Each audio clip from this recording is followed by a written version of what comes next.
Hey guys, welcome to 10th Wala. Guys, in this video I'm going to tell you all the important question belong to science and technology standard 10th.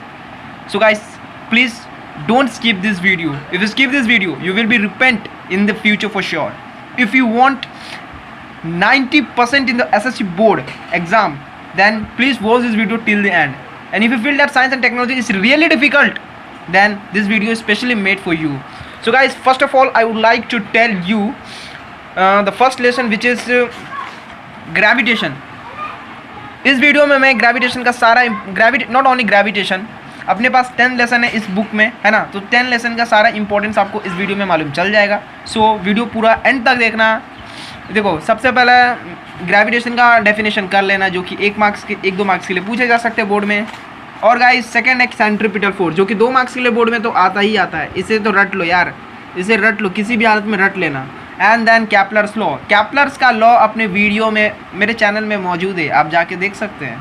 Kepler's का law भाई साहब किसी भी हालत में board में आता ही है. बोर्ड वाले ने बोला है कैपलर्स के लॉ को मैं 5 मार्क्स ही दूंगा, 3 मार्क्स नहीं दूंगा. तो पूरा अच्छे से डेफिनेशन लर्न कर लेना, जिसको चिपका लेना दिमाग में.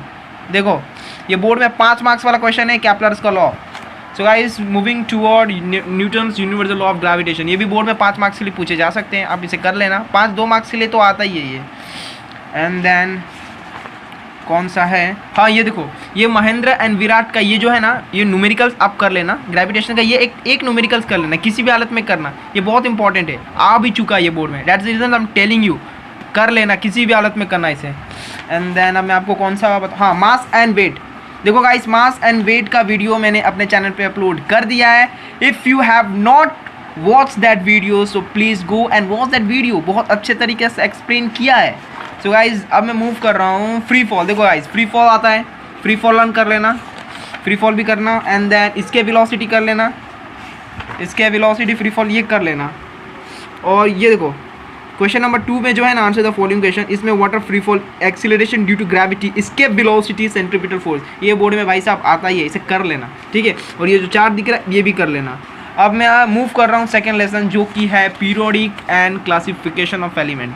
Guys, I forgot to tell you the weightage of first lesson. Gravitation का वेटेज है 5 मार्क्स का. एंड ये देखो, इसमें तुमको क्या करना है इस लेसन में, सेकंड वाला, ये जो ऊपर जो दिखते हैं ना तुमको, ये हाईलाइट करके रखा है, इसे तुम्हें लर्न करना भाई साहब. देखो, डॉबेराने का ट्रेड क्या है, मॉडर्न पीरियोडिक टेबल, इसे लर्न करना. मैनल्यूस periodic table, modern periodic tables and Newton's law of octaves, इसे करना है. सो देखो, पहले तुम न्यूटन्स लॉ ऑफ ऑक्टेव्स कर लेना, जो कि आंसर यहाँ से ही से लेके प्रॉपर्टीज तक है, आप इसे कर लेना, ये बोर्ड में आता ही है. और मैनल्यूस का पीरियोडिक लॉ भी कर लेना, मैनल्यूस पीरियोडिक लॉस, और उसका मेरिट क्या है, डीमेरिट्स क्या है, ये भी कर लेना, ये बोर्ड में आता ही है. और क्या पूछ सकते हैं, हाँ ये देखो, मॉडर्न पीरियोडिक लॉ, ये कर लेना, इसका आंसर यहाँ पे ये बोर्ड में पूछे जा सकते हैं. और डीमेरिट्स ऑफ मैनल्यूस पीरियोडिक टेबल है, डीमेरिट क्या है, मतलब उसका डिसएडवांटेज क्या है, ये बोर्ड में आता है भाई साहब, कर लेना. सो गाइस, अब दूसरा है, ये देखो, ये जो है ना, हाँ, इलेक्ट्रॉनिक कन्फिगुरेशन. इलेक्ट्रॉनिक कन्फिगुरेशन पूछ सकते हैं 1 मार्क्स के लिए, 1-2 मार्क्स के लिए, ये भी आ सकता है, तो उसे कर लेना, वो भी आसान है. और वैलेंसी की डेफिनेशन आपसे पूछ सकते हैं 1-2 मार्क्स के लिए, ये भी कर लेना, जो कि ये देखो, number of electrons present in the outermost cells of its atom. So guys, अब मैं मूव कर रहा हूँ किस पे, हाँ ये देखो, ये जो चार्ट दिख रहा है ना, ये चार्ट भी आप किसी भी हालत में कर लेना दोस्तों. ऑब्जेक्ट आई मीन टू से, मतलब तुम ना ऑब्जेक्टिव में उतना ज़्यादा फोकस मत करो, जो 4-5 मार्क्स का है ना उस पर तुम ज़्यादा फोकस करो, ठीक है. और ये देखो, ये जो है ना क्वेश्चन थर्ड, इसे किसी भी हालत में तुम कर लेना. पेज नंबर 28 का थर्ड क्वेश्चन कंप्लीटली आपको करना है, किसी भी हालत में करना है. If you forgot to do this sum, to do this question, then you will be repent in the board exam, क्योंकि ये आ सकता है. सो गाइज, वो 5 मार्क्स वाला क्वेश्चन है. और ये देखो, अब राइट शॉर्ट नोट पे तुमको पूछ सकता है मैनल्यूस पीरियोडिक लॉ, ये एक कर लेना बस. और एक मैनल्यूस एंड मॉडर्न पीरियोडिक लॉ, ये 2 कर लेना, ए और सी कर लेना बस. अब राइट साइंटिफिक रीजन, इसमें तुम क्या करोगे, atomic radius goes on increasing, और ये एलिमेंट वाला कर लेना, element belonging to the same group have the same valency. ये बोर्ड में आते हैं, 2-2 मार्क्स का एक क्वेश्चन है. Each question comes for 2 marks in SSC board. So आपको इसे भी किसी भी हालत में करना है दोस्तों. So don't forget to learn it this. And अब मैं मूव कर रहा हूँ chemical reaction equation. Sorry guys, once I forgot it to tell the weightage of previous lesson, जो कि 6 मार्क्स का प्रीवियस लेसन था वेटेज उसका। अब केमिकल रिएक्शन एंड इक्वेशन, इसका भी जो वेटेज है वो भी 6 मार्क्स का ही है। इसमें तुमको देखो क्या लर्न करना है। सबसे पहले ना तुम ना ये कर लेना, क्या बोलते हैं, हाँ ये स्टेप इन बैलेंसिंग और chemical equation, chemical reaction sorry. So ये जो है ना ये 1 मार्क्स के लिए ही पूछे जाते हैं, उतना फोकस नहीं करना है। स्टेप 1 स्टेप 2 ये 1 मार्क्स के लिए आता है। एंड देन ये देखो डिकम्पोजिशन रिएक्शन क्या होता है, ये बोर्ड में पूछे जा सकते हैं। कॉम्बिनेशन रिएक्शन या टाइप ऑफ रिएक्शन पूछे जा सकते हैं, how many types of reaction. तो 4 होते हैं, एक कॉम्बिनेशन होता है, डिकम्पोजिशन होता है, डिस्प्लेसमेंट, डबल डिस्प्लेसमेंट रिएक्शन पूछे जाते हैं। उनका डेफिनेशन तुम लर्न कर लेना, ये देखो उनका डेफिनेशन लर्न कर लेना, और साथ ही साथ एक एक एग्जाम्पल लर्न कर लेना। Got my point. और हीट के बेस पे 2 तरह के रिएक्शंस होते हैं, एक एक्सोथर्मिक होता है, एक एंडोथर्मिक रिएक्शन होता है। सो इसके एक्सप्लेनेशन आई मीन उसे इसका जो डेफिनेशन उसे लर्न कर लेना और एग्जाम्पल्स भी कर लेना, ठीक है। एक्चुअल में जो इंडोथर्मिक एंड एक्सोथर्मिक रिएक्शन जो आता है ना, ये स्पेशली डिफरेंस बिटवीन के केस में आता है। सो आप इसे कर लेना अच्छी तरह से। अब मैं मूव कर रहा हूँ कैटलिस्ट। देखो कैटलिस्ट भी आता है, कैटलिस्ट मतलब ये बोर्ड में तो किसी भी हालत में इसको आना ही है इस लेसन से। और मैं आपको बताऊँ कौन सा करना है आपको, ये देखो, हाँ कोरोजन, भाई साहब कोरोजन कर लेना, कोरोजन कर लेना यार, कोरोजन कर लेना, कोरोजन और रैंसिडिटी को कर लेना, इसको करना मत भूलना। एंड देन आपको ये 5 मार्क्स वाला जो ये दिख रहा है ना फिगर, इस फिगर को, ये जो केमिकल रिएक्शन वाला फिगर है, इसको किसी भी हालत में आपको लर्न करना है, because it comes for 5 marks in SSC board exam. और देखो, और write answer to the following, ये जो है ना इसमें से ए कर लेना एंड देन सी करना, ए और सी कर लेना, ठीक है। और एक ई वाला करना, ई वाला उतना इंपॉर्टेंट नहीं है, बट ए और सी ज़्यादा इंपॉर्टेंट है, उसे करना मत भूलना। What my point. और ये देखो गिव साइंटिफिक रीजन में ना तुम क्या करोगे, बी वाला करोगे और सी वाला करोगे, ठीक है। ये भी 2 मार्क्स के लिए बोर्ड में पूछे जा सकते हैं। और उसका भी जो इस लेसन का भी जो वेटेज है वो भी 6 मार्क्स का ही है। और ये देखो ये 1-1 मार्क्स से पूछे जाते हैं, ये जो क्वेश्चन है ये 1-1 मार्क्स के लिए पूछे जाते हैं, ये 1-1 मार्क्स के पूछे जाते हैं। सो ठीक है, अब मैं बताता हूँ effect of electric current. Effect of electric current में देखो तुमको क्या करना है, ये पहली बात तो तुम्हें ये जो फिगर दिख रहा है ना, ये बल्ब का, इस फिगर को लर्न कर लेना, और इसका जो नेम दिया है ना, इसको जो नेमिंग किया इसे भी कर लेना। और कॉइल कर लेना, व्हाट इज़ कॉइल, इसको डेफिनेशन पूछ सकते हैं, व्हाट इज़ कॉइल। कॉइल क्या होता है, कॉइल एक सोलिनॉइड टाइप है, ठीक है, जो कि इलेक्ट्रिक बल्ब में यूज़ होता है। ये पूछ सकते हैं आपको डेफिनेशन इसकी, ठीक है। और आपको दूसरा और हाँ, इनके जो फिगर्स है ना इनके नाम याद रखना और इसका यूसेज याद रखना बस। MCB ये इसमें से कुछ नहीं पूछेंगे। और हाँ पेज गाइस, पेज नंबर 53 पे आपको राइट हैंड थंब रूल दिया है, जो कि यहाँ से इमेजिन से लेकर यहाँ तक करना, फोर्स तक, ठीक है। ये कर लेना। और या फिर इसका डायग्राम आता है, ये 2 मार्क्स के लिए पूछे जाते बोर्ड में, आप इसे करना मत भूलना है। और ये देखो, हाँ ये पूछ सकते हैं, ये डिफरेंस बिटवीन में आ सकता है तुम्हारे लिए। ये फिगर है सोलिनॉइड का, ठीक है, magnetic lines of force of magnetic field producing. तो ये सोलिनॉइड का फिगर लर्न कर लेना। इसका देखो ये जो नेम दिया है ना, ये नेमिंग भी करना, ठीक है। और इसका एक 2 लाइन लिख देना इसके ऊपर, मस्त मिलेंगे अच्छा खासा, पूरा मार्क्स मिलेगा तुमको। और ये देखो ये है मोटर, इलेक्ट्रिक मोटर, इसका डायग्राम आ सकता है, लेकिन इस पर उतना फोकस मत करना। इसका यूजेस ये कहाँ पे यूज़ होता है ये लर्न कर लेना बस। और ये करना है आपको, ये करना है। डायग्राम में तुम ये याद करना, ठीक है, ये डायग्राम ड्रॉ करना, सेम वही है, लेकिन इसने मतलब रियल वाला हाथ बना, ठीक है। ये वाला डायग्राम बनाना, क्योंकि ये काफ़ी कॉम्प्लिकेटेड है। सो गाइस अब मैं यहाँ मूव कर रहा हूँ। ये देखो, हाँ ये पूछे जा सकते हैं, इसका एक्सप्लेनेशन भी तुमको देना है, ये पूछे जा सकते हैं, ये 5 मार्क्स के लिए आता ही है। और गैल्वेनोमीटर, इसका ये फिगर याद रखना, ठीक है। फिगर देगा और आपको पूछेगा ये क्या है, what is this and what is it's uses. So figure and uses दोनों लर्न कर लेना, ठीक है।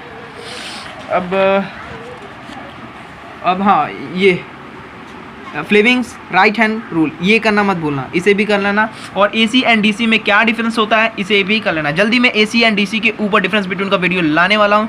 सो मुझे अब तक तुम लोग ने सब्सक्राइब नहीं किया, सो सब्सक्राइब कर दो फटाफट। और ये देखो ये पूछ सकता है, frequency of AC is 50 hertz. हाँ ये एक ऑब्जेक्टिव में पूछे जा सकते हैं, ये बोर्ड में आ भी चुका है, ठीक है। और ये भी आता है 5 मार्क्स के लिए, ठीक है, 5 मार्क्स के लिए वो आता है। अब देखो मैं तुमको बता दूं कि गिव साइंटिफिक रीजन में तुमको क्या करना, फर्स्ट वाला टंगस्टन वाला करना है, सेकंड इलेक्ट्रिक बल्ब वाला, इलेक्ट्रिक इक्विपमेंट वाला करना है, और थर्ड वाला करना है इलेक्ट्रिक पावर ट्रांसमिशन। ये तीनों तुम्हें किसी भी हालत में करना है ट्रांसमिशन का, क्योंकि जो गिव रीज़न है ना, गिव साइंटिफिक रीज़न, ये 4 मार्क्स के लिए आते हैं। पर क्वेश्चन 2 मार्क्स के लिए होता है। सो तुम जानते हो कि 4 मार्क्स कितना महंगा है, ठीक है। और सॉल्व द फॉलोइंग एग्जाम्पल। देखो ये जो है ना, ये तुम पूरा कर लेना, काफ़ी ईजी है। जल्दी मैं इस पर भी एक वीडियो लाने वाला हूँ। ये जो न्यूमेरिकल्स है ना, ये न्यूमेरिकल्स सब कर लेना। इसमें से एक ना एक न्यूमेरिकल्स बोर्ड में ज़रूर आता है जो कि काफ़ी ईजी है। सो इसे करना मत भूलना, ये चारों कर लेना, ठीक है। चारों बहुत आसान है। Got my point. और ये देखो यहाँ पे पूछा है ना 9th वाला क्वेश्चन, ये इंपॉर्टेंट है 9th वाला। एंड ये देखो ये 5th वाला पूछ सकते हैं, विच डिवाइस वाला, ये कर लेना है इसमें से। और यहाँ पे ऑड मैन आउट में देखो ये पूरे पूछेंगे, ऑड मैन आउट वाला पूरा कर लेना, ठीक है। अब मैं कंस्ट्रक्शन में ना तुमको पूछ सकते हैं इलेक्ट्रिक जनरेटर का, एसी वाला इलेक्ट्रिक जनरेटर, ठीक है। अब मैं मूव कर रहा हूँ 5th ये हीट पे, ठीक है।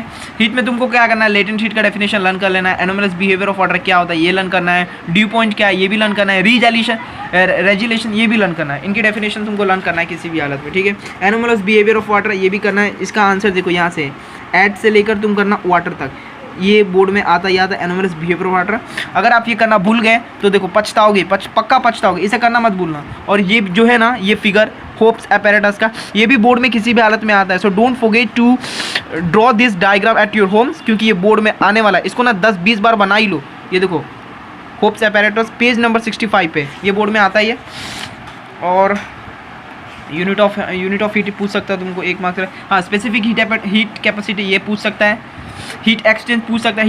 हीट पिछले बार ना हीट एक्सचेंज पे ये पूछा था, क्या ये फिगर क्वेश्चंस दिए थे, उसमें से हमें सिर्फ आंसर फाइंड आउट करना था। सो इसमें अब तुमको, हाँ, न्यूमेरिकल्स पे हीट एक्सचेंज पे उतना इंपॉर्टेंट नहीं है, सो उस पर ज़्यादा फोकस मत करो। Got it. हाँ, ये देखो हीट एक्सचेंज पे ये तुम कर लेना, ये 8 क्वेश्चन। अब मैं मूव कर रहा हूँ रिफ्रैक्शन ऑफ लाइट की टूवर्ड। सो गाइस देखो रिफ्रैक्शन ऑफ लाइट क्या होता है, इसका डेफिनेशन करना। रिफ्रैक्टिव इंडेक्स क्या होता है, law of refraction. Law of refraction किसी भी हालत में करना, कैपलर्स का लॉ और law of refraction, don't forget to learn. So guys देखो लॉ ऑफ रिफ्रैक्शन ये है, इसकी डेफिनेशन देखो यहाँ से शुरू होती है, इंसिडेंट से लेकर ये सेम प्लेन तक पूरा करना, और ये फोर्स से लेकर रिफ्लेक्शन तक। और ये डायग्राम ड्रॉ करना मत भूलना, डायग्राम भी आता है, डायग्राम सहित ये क्वेश्चन पूछा जाएगा तुमको, ठीक है। लॉ ऑफ रिफ्रैक्शन आएगा बोर्ड में किसी भी हालत में। Got it. और अभी तुमको क्या करना है, हाँ ये देखो अब मैं तुमको एक और बता, रिफ्रैक्शन ट्विंकलिंग, हाँ ट्विंकलिंग ऑफ स्टार्स के एक रीज़न पूछ सकता है गिव रीजन्स में। और हाँ ये देखो ये पूछ सकता है what is the reasons for the twinkling of stars, ये तुमको पक्का पूछेगा बोर्ड में, ये पूछ सकता है। एंड देन हाँ ये तो फिल इन द ब्लैंक्स है ना, हर लेसन से कर ही लेना, ऑब्जेक्टिव जितने हर लेसन के कर लेना। लेंस, अब हम लेंस की टूवर्ड मूव कर रहे हैं, 7th लेसन है ये, ठीक है। तो इसमें पूछ सकता है टाइप्स ऑफ लेंस, कितने तरह के लेंस होते हैं, ये पूछ सकता है। अब देखो ये है ना, क्या बोलते हैं इसे, कहाँ गया, हाँ ये जो आपको जो फिगर दिख रहा है ना, इंसिडेंट रे, रिफ्लेक्टेड रे, ये बोर्ड में आता है। कॉन्वेक्स लेंस का जो है ना, image found by convex lens, इसे मत करना भूलना, इसे किसी भी हालत में कर लेना दोस्तों, ये आएगा ही आएगा बोर्ड में। देखो ये तीनों करना है, ये उसका ये, हाँ ये कॉन्वेक्स लेंस के बने हुए इमेजेस है, ये देखो। और इसमें इस वीडियो का न्यूमेरिकल्स में जल्दी लाने वाला हूँ। सो वीडियो को अब तक सब्सक्राइब नहीं किया तो सब्सक्राइब करना मत भूलना, जल्दी सब्सक्राइब कर दो। हाँ ये देखो आई डायग्राम है ना, ये वाला डायग्राम लर्न कर लेना, क्योंकि ये डायग्राम बोर्ड में आता है, ये डायग्राम बोर्ड में आता है। और होप apparatus का भी डायग्राम बोर्ड में आता है दोस्तों, ये डायग्राम करना मत भूलना, इसको आपको नेमिंग भी करना है, ठीक है। ये वाला डायग्राम करना है, ये वाला। सो गाइस फटाफट पेज नंबर 92 पे आ जाओ, पेज नंबर 92 पे आपको ये करना है, ठीक है। एंड देन ये देखो गिव साइंटिफिक रीजन में तुमको पहला वाला किसी भी हालत में करना है, ठीक है। ये तीनों कर लेना दोस्तों, ये तीनों आ सकता है, ये तीनों कर लेना, ठीक है, तीनों कर लेना। और डिस्टिंग गाइस बिटवीन में तुमको दोनों करना है, फार साइडनेस, नियर साइडनेस, कॉन्केव है, कॉन्वेक्स, ये 4 मार्क्स के लिए आ सकता है, दोनों में से कुछ भी आ सकता है, इसका मैं गारंटी नहीं देता हूँ, लेकिन ये आ सकता है, दोनों आ सकता है, दोनों पे मुझे डाउट है। और ये देखो ये जो सॉल्व द फॉलोइंग क्वेश्चन है, इसमें से ना तुम डॉक्टर वाला कर लेना, एक डॉक्टर वाला कर लेना और एक ये कर लेना। इस न्यूमेरिकल्स पे भी मैं जल्दी से वीडियो लाने वाला हूँ, सो वीडियो को अब तक सब्सक्राइब नहीं किया तो सब्सक्राइब कर देना। अब मैं मूव कर रहा हूँ नेक्स्ट लेसन, जो कि है मेटलर्जी। मेटलर्जी पे उतना सवाल नहीं पूछे जाते हैं, सो फिर भी तुम कर लेना मेटलर्जी पे तुम कर सकते हो physical property of metal, metal की फिजिकल प्रॉपर्टी क्या है, नॉन मेटल की फिजिकल प्रॉपर्टी क्या है ये। और इसमें क्या पूछ सकते हैं, आईएमपी आपको मैं बताता हूँ फटाफट। नोबल गैसेस, हाँ ये देखो, इससे थोड़ा ध्यान रखना। ये देखो, react with water, react with acids, react with oxygen, मतलब ये जो है ना, इस पे ना क्वेश्चन पूछते हैं, इसे तुम लर्न कर लेना। इस पे एक डेफिनेशन है, the arrangement of metal in the increasing or decreasing order of reactivity is called the resistivity series of metals. ये डेफिनेशन कर लेना। हाँ, आयोनिक कंपाउंड, आयोनिक कंपाउंड पे क्वेश्चन पूछे गए हैं, आयोनिक कंपाउंड लर्न कर लेना, उसकी प्रॉपर्टी क्या है वो भी लर्न कर लेना। लर्न मत करना यार, तुम समझ लेना, समझ जाओगे ना तो बोर्ड एकदम एकदम अच्छा जाने वाला तुम्हारा, बहुत भारी जाएगा। इस पे तो उतना क्वेश्चन पूछ लेते, फिर भी तुम देख लेना, डायग्राम नहीं आता, डायग्राम बना हुआ रहेगा, इस पर तुम्हें एक्सप्लेनेशन देना रहता है। सो आप डायग्राम देख सकते हैं, विलफ्लेट टेबल मेथड, हाइड्रोलिक सेपरेशन, ये कर सकते हो तुम इस पर। ये और ये हो गया, ये फ्लोटेशन मेथड, इस पर सिर्फ ये डायग्राम आएगा, तुमको एक्सप्लेनेशन देना रहता है जस्ट, बस और कुछ नहीं। और ये देखो, कोरोजन्स ऑफ मेटल, मेटल के कोरोजन से पूछ सकता है, तो क्या करेंगे, ये कर लेना, प्रिवेंशन ऑफ कोरोजन। जैसे कि 5 है, एक गैल्वेनाइजिंग है, दूसरा टीनिंग है, तीसरा एनोडाइजेशन है। ये प्रिवेंशन ऑफ कोरोजन, कोरोजन की प्रिवेंटिंग मेजर्स है ये। एक पहला था गैल्वेनाइजिंग, दूसरा टीनिंग एंड तीसरा एनोडाइजेशन, और चौथा इलेक्ट्रोप्लेटिंग एंड पांचवा एलॉइंग। एलॉइंग के ऊपर डेफिनेशन लर्न कर लेना, इसके ऊपर शॉर्ट नोट्स आ सकते हैं 5 मार्क्स के लिए, सो कर लेना किसी भी हालत में, ठीक है। और देखो इसमें जो इम्पोर्टेंट है ना, ये देखो, पहला, सेकंड, थर्ड, राइट नेम्स में पूछे जा सकते हैं। और ये तुम ये भी कर लेना, क्योंकि ऑब्जेक्टिव में पता नहीं कुछ भी आ सकता है ऑब्जेक्टिव में, और ये भी कर लेना, ठीक है। ये और explain the terms, explain the metallurgy ores, हाँ मेटलर्जी कर लेना, मेटलर्जी और ओर्स, मिनरल्स, गैंगू, ये चारों की डेफिनेशन तुम्हें लर्न करना है दोस्तों, चारों की डेफिनेशन तुम्हें लर्न करना है किसी भी हालत में। अब और ये देखो, write scientific reasons, write scientific reason में तुम कौन सा करोगे, हाँ ये सोडियम वाला कर लेना, और एक सोडियम कर लेना, बस सोडियम पे ही ज़्यादा फोकस करो। ये दो, मतलब अगर तुमसे ना हो ना तो ये दो स्किप कर देना, लेकिन सोडियम वाला करना मत भूलना, क्योंकि सोडियम वाला काफ़ी इंपॉर्टेंट है। अब मैं मूव कर रहा हूँ सेकेंड लास्ट लेसन, जो कि कार्बन कंपाउंड है। कार्बन कंपाउंड में क्या पूछ सकते हैं तुमको, ये देखो, ये पूछ सकते हैं मॉडल्स ऑफ मीथेन मॉलिक्यूल्स, और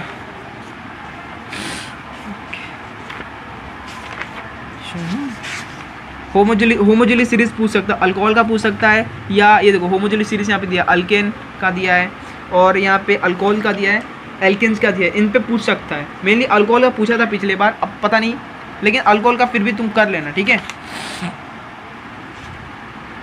आईपी कंपाउंड है, आईपी कंपाउंड तो नहीं है, कंबशन, ऑक्सीडेशन, हाँ डेफिनेशन ऑफ ऑक्सीडेशन तुम करना मत भूलना, ऑक्सीडेशन करना, एडिशन रिएक्शन क्या होता है ये भी कर लेना फटाफट, मेरे को मैं आपको समझाता हूँ। हाँ ये देखो, मैच द पेज नंबर आ जाओ तुम 133 पे, इसमें तुमको करना है, ये देखो, ये जो ग्रुप है ना, मैच द पेयर, इसे करना मत भूलना, इसे कर लो, ठीक है। और ये इलेक्ट्रॉन डॉट है ना, इलेक्ट्रॉन डॉट स्ट्रक्चर, ये बोर्ड में पूछे जा सकते हैं, इसे करना, लेकिन इसे तुम्हें किसी भी हालत में करना, 5 मार्क्स के लिए आया था क्वेश्चन, ये जो मैथ द पेयर है ना, ये 5 मार्क्स के लिए आया था। और ये देखो, ये भी कर सकते हैं, ये नहीं, इस पर उतना फोकस मत करो, लेकिन इसमें तुम ये जो मैंने जितने अंडरलाइन किए हैं ना, जितने को मैंने टिक किया है, वो डेफिनेशन उनकी तुम लर्न कर लेना, 1-2 मार्क्स के लिए वो पूछे जा सकते हैं बोर्ड में। और ये देखो, यहाँ पे आईपी नेम दिया है, इसमें से ये हाँ ये कर लेना। और यहाँ पे पूछ सकता है टाइप्स ऑफ रिएक्शन क्या है, identify types of following reaction of carbon compound, ये पूछ आ सकता है, ये भी आ सकता है। सो ये काफ़ी इजी है, इसके ऊपर भी मैं वीडियो जल्दी लाने वाला हूँ। सो ये तो इजी हो, उतना स्ट्रेस लेने की कोई ज़रूरत नहीं है, लेकिन कर लेना, क्योंकि इस लेसन का वेटेज उतना ज़्यादा नहीं है। सो लास्ट लेसन पे मूव करते हैं, जो कि 10th है, 10th लेसन है स्पेस मिशन। स्पेस मिशन में तुमको सबसे पहले डेफिनेशन लर्न करना है आर्टिफिशियल सैटेलाइट का। व्हाट इज़ आर्टिफिशियल सैटेलाइट, ये तुमको डेफिनेशन लर्न करना है, ठीक है। और क्या करोगे तुम, एंड देन पेज नंबर आ जाओ 144 पे, जो कि fill in the blanks you have to learn at any cost as it is. Question number 4 पे तुमको ये जो फिगर दिख रहा है ना, वेदर स्टडी एंड प्रेडिक्ट, ये बोर्ड में 5 मार्क्स से पूछे जा सकते हैं, ये तुम्हें करना है, ये तुम्हें किसी भी हालत में करना है दोस्तों, ये तुम्हें किसी भी हालत में लर्न करना है, समझे। और देखो क्वेश्चन नंबर 3 पे आ जाओ, आंसर द फॉलोइंग क्वेश्चन, इसमें पहला वाला एंड देन थर्ड वाला, ये तुम्हें किसी भी हालत में करना है। सो होप आपको ये वीडियो अच्छी लगी होगी तो अपने तमाम दोस्तों में शेयर करना, and don't forget to subscribe my channel. जय हिंद, जय भारत।